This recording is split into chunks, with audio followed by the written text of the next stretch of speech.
bem-vindo à sua sala de aula virtual.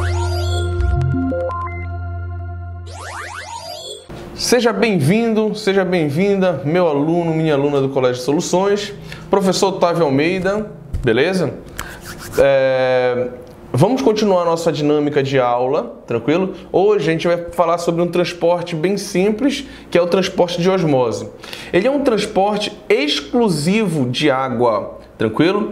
E ele age a partir do meio de concentração, onde tem menos para onde tem mais, beleza? Então vamos nessa. Acompanhe nos seus livros para que a gente consiga entender melhor e a gente consiga fazer nossas atividades do portal, tranquilo?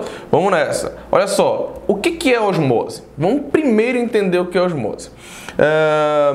A gente viu que o transporte passivo ele é feito de duas maneiras: difusão, que pode ser simples ou facilitada, e também ela pode ser por osmose. A osmose nada mais é do que a passagem da água através da membrana plasmática.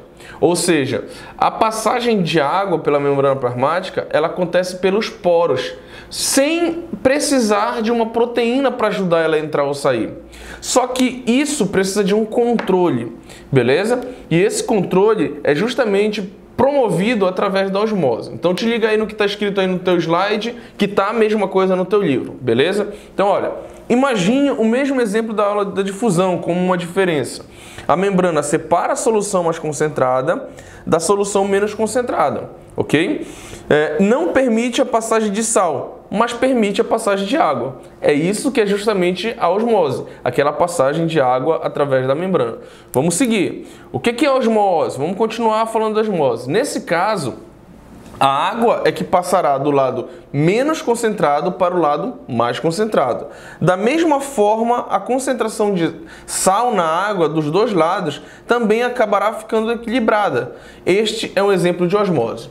Eu acho que já aconteceu contigo na tua casa, por exemplo, tu faz uma salada de alface, tomate e tal, e depois de um longo tempo que tu vai verificar essa salada, né, a alface ela tá toda túrgida, ou seja, toda envelhecida lá e tal. Por que isso acontece? Porque ela perdeu água. Ela foi do meio menos concentrado, que tinha menos água, que era justamente dentro das células da alface, e foi para fora no meio mais concentrado, onde tem maior quantidade de água, que é fora da célula.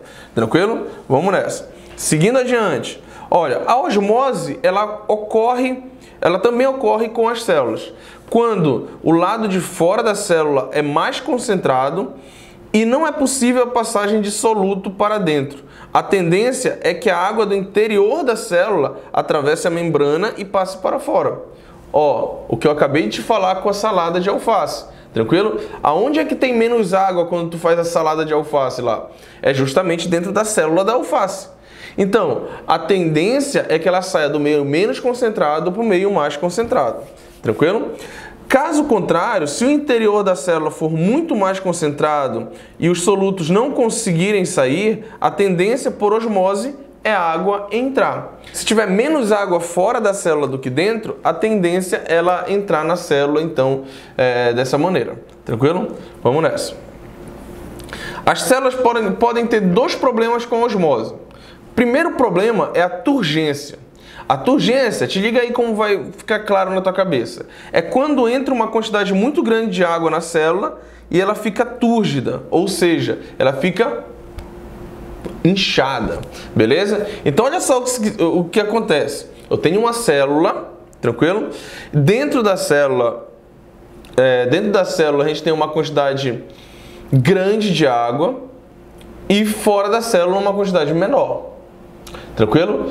Como tem menos água fora da célula, a tendência é justamente a água entrar na célula, fazendo com que a célula fique inchada, beleza? E isso é o fato dela ficar túrgida. Se esse estágio de turgidez for muito grande, as células podem explodir, puff, e morrer, tranquilo? Esse tipo de rompimento da célula por excesso de turgidez recebe o nome de deplasmólise, tranquilo? Nos vegetais é diferente por causa da parede celular dos vegetais, tranquilo? Vamos nessa, vamos seguir adiante.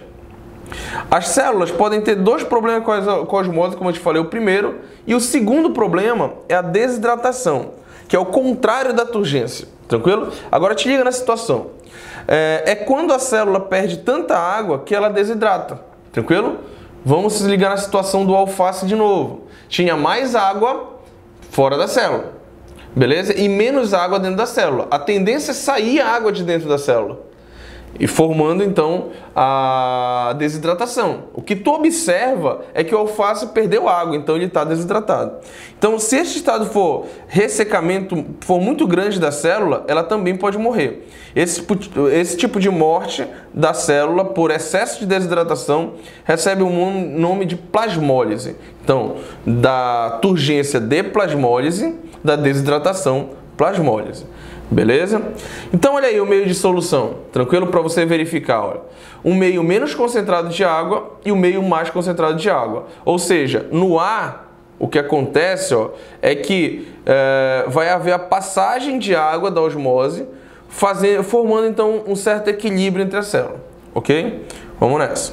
Mas olha aí o exemplo que eu te dei logo cedo, ó. Beleza? Olha aí o que acontece com a alface perdendo água e fazendo a turgência, a perda, a desidratação, tranquilo? Perda de água aí. Beleza? É o que acontece aí com a alface que a gente já falou. Ou seja, resumindo, o que é osmose é a passagem de água através da célula. Tranquilo?